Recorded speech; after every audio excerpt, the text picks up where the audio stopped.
Hello everyone, welcome back. Today we'll be covering Mickey 17, released in theaters March 7th, 2025, by director Bong Joon-ho. You probably know him best for his work on Parasite in 2019, when it won an Oscar.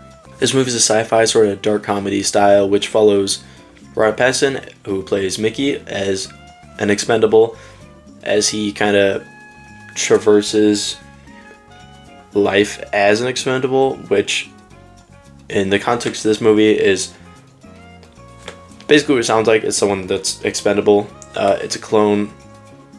He basically signs up to have versions of himself cloned. Every time he dies, he'll just come back so he can keep doing his job that the, I guess, normal people shouldn't be doing, can't be doing, whatever. So that way Marshall can have as much people he needs for when they get to the new colony on Niflheim.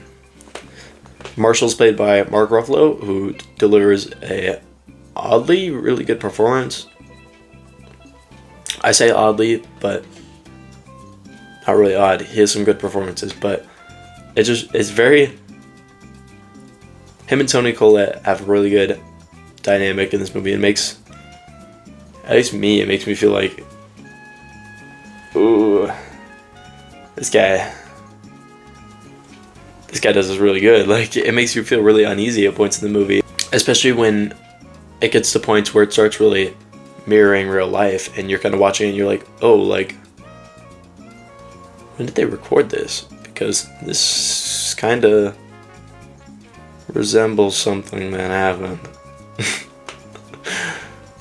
And Bong Joon-ho, very clearly anti-capitalistic in the theming of this movie. It touches on like, oh, people are just statistics, with Mickey being expendable,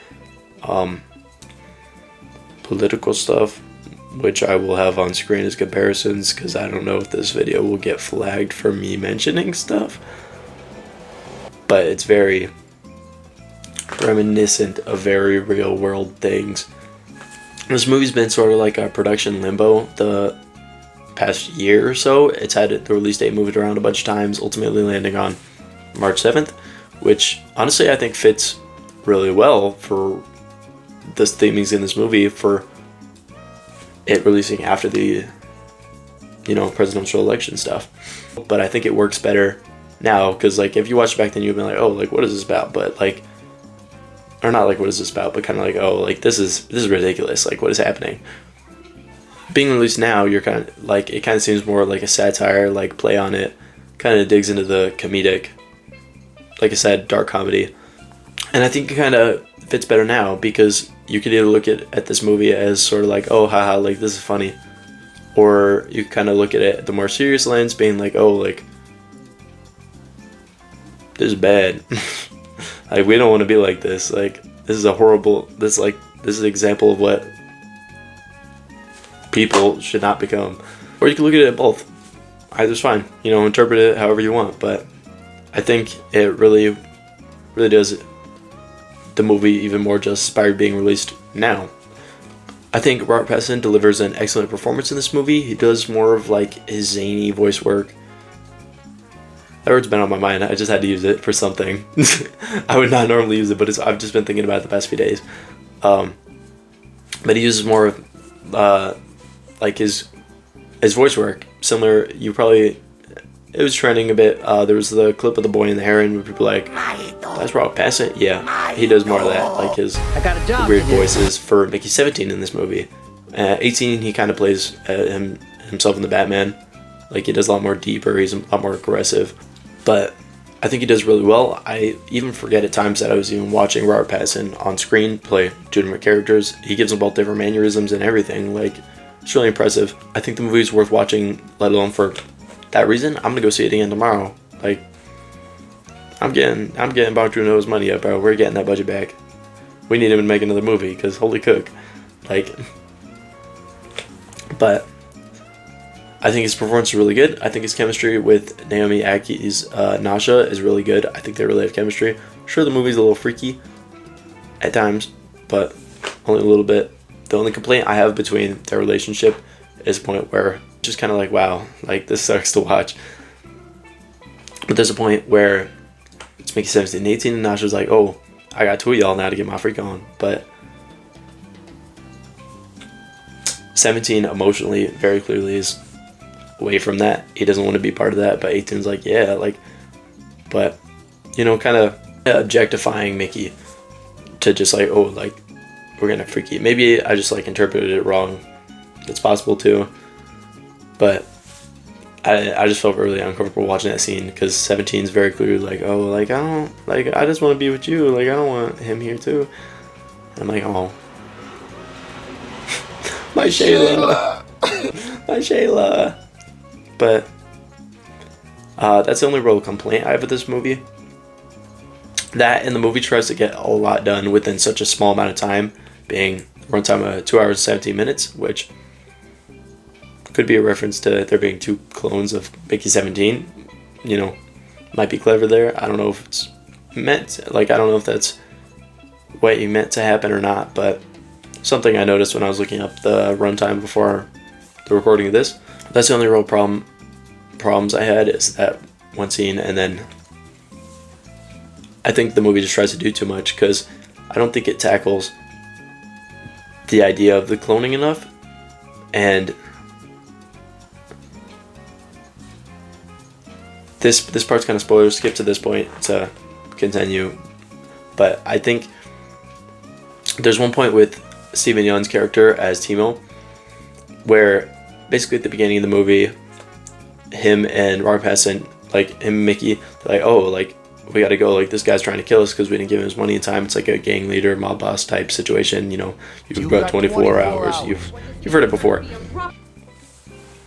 And it's never once brought back up until the end of the movie, which is kind of when Steven Yeun's character gets born again. Also, side note, go watch Invincible if you haven't yet. I'd highly recommend. Finale of season 3 just came out the other day, time of this being recorded. Great performance from him, as always. If you haven't seen Invincible at all, go watch it all. Maybe not in one day. You know, enjoy it. Or even read the comics if that's more your style. But I think Steven Yeun's work is really good in that show. But this isn't about Invincible. I'll cover that later. I think this movie really, for what it is, it's really enjoyable. I just feel like it could have been more had it had a longer runtime. It just doesn't really satisfy me to the fullest of what I expected out of the movie. But, you know, what's a good movie if it's not going to leave stuff up to our imagination? Like, if it's not going to leave us thinking, like, oh, what if that happened? Like,